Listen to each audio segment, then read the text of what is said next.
I grew up in Colorado, went to school out in Missouri, college, and like a lot of kids, I'm not sure what direction they want to go in. So I went to school for 2 years and just decided that I wasn't really doing what I wanted to do. And my dad suggested that maybe I consider going into the military for a little bit and kind of get some direction, figure out what I want to do. So I enlisted and was in the Army, active duty for 3 years at Fort Campbell, Kentucky. Got to meet a lot of people, get some different perspectives on how life is. Went to some different places around the world that was pretty interesting, and got out with the assistance of the GI Bill. I went back to school. I got an undergrad degree in criminal justice administration, and I had a very good professor who was kind of a mentor to me, and he asked me, "What are you going to do now?" And I said, "Well, I'm not sure. I think I want to pursue some type of law enforcement." He said, "Why don't you consider going to law school?" Which really wasn't a consideration for me at the time. And I said, "Yeah, I think I'd like to do that." I grew up in a town a lot like Wenatchee, smaller, rural town, and so did my wife. I came over and interviewed and got hired by Joe Woolett, a private practice guy who's since retired, but he was a great attorney. I learned a lot from Joe.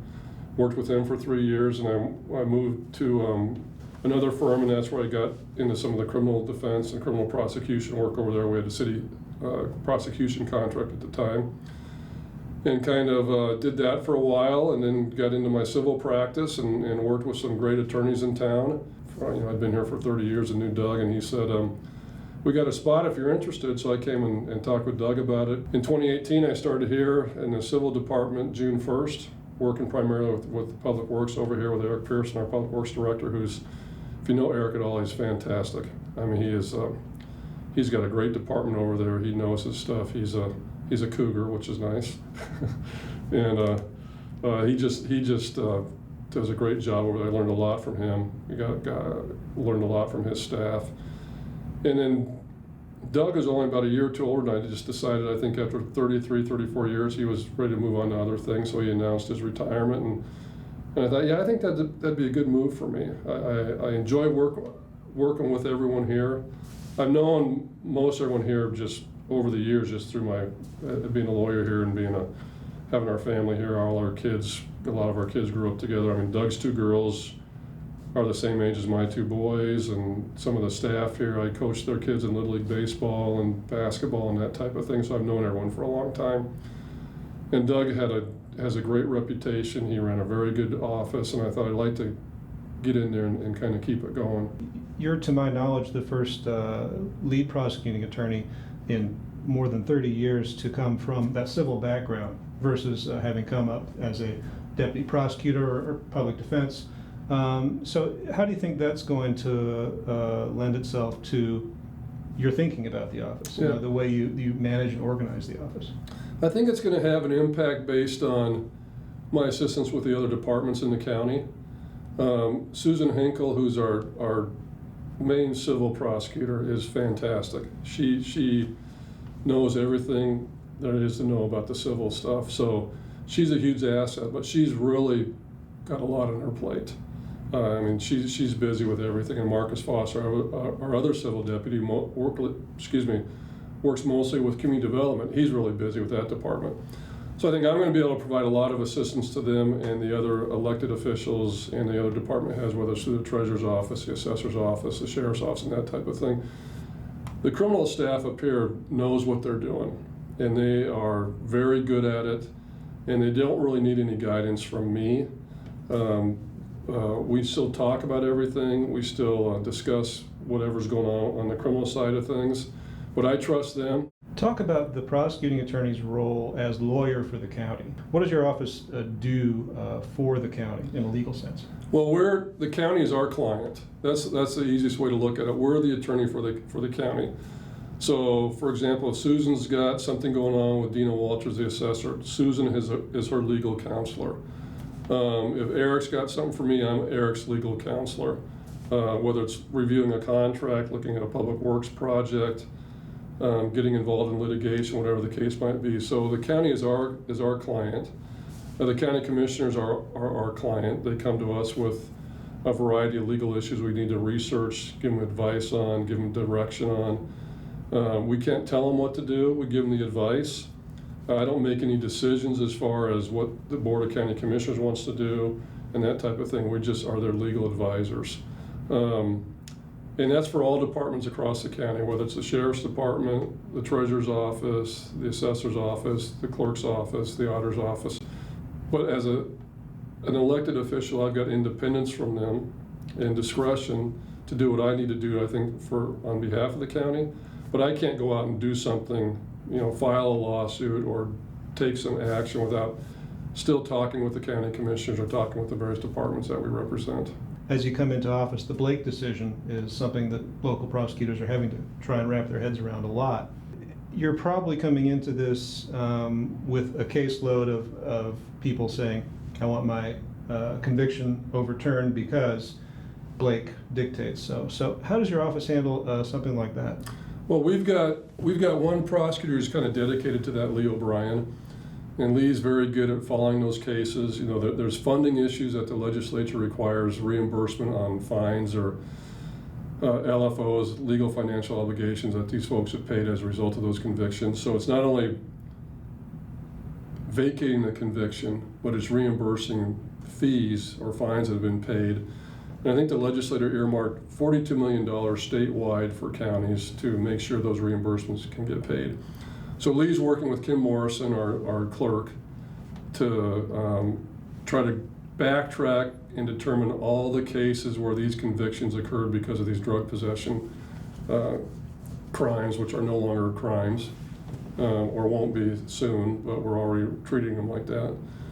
So it's a big bookkeeping process, Jefferson. I mean, there's a lot of money that's got to be kind of earmarked. That's something that the State Prosecutors Association and the clerk's office is working with the administrator of the courts to make sure that the money goes where it needs to go to counties, because the legislature's placed that burden on us to reimburse that, but we don't have $42 million statewide in our budget to do that, so that's why we're getting funding from the state to do that. It's going to be a process that takes a long time.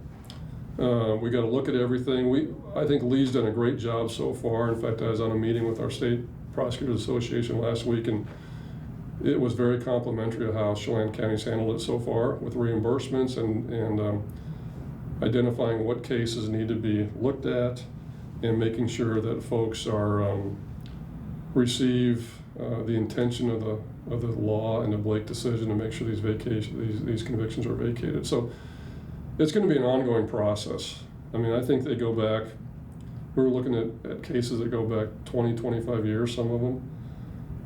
And some people we won't find probably. And it's nothing that's going to be resolved in the next year or two. It's probably going to be 3, 4, 5 years before everything's taken care of, and maybe not even then. One thing that the legislature did do was dictate that now the kind of drug possession cases that might have been felonies under Blake become a misdemeanor and they go to district court. And the district court is then supposed to be seeking treatment options, right, rather than incarceration or penalties. Is that going to change how you structure your deputies for working cases in district court? No, we've been talking about that because initially when the person is stopped, the law enforcement are supposed to give them a referral to some type of treatment option or some kind of alternative therapy, I guess I'll call it. So even before it comes to us, that's something that has to be looked at by law enforcement.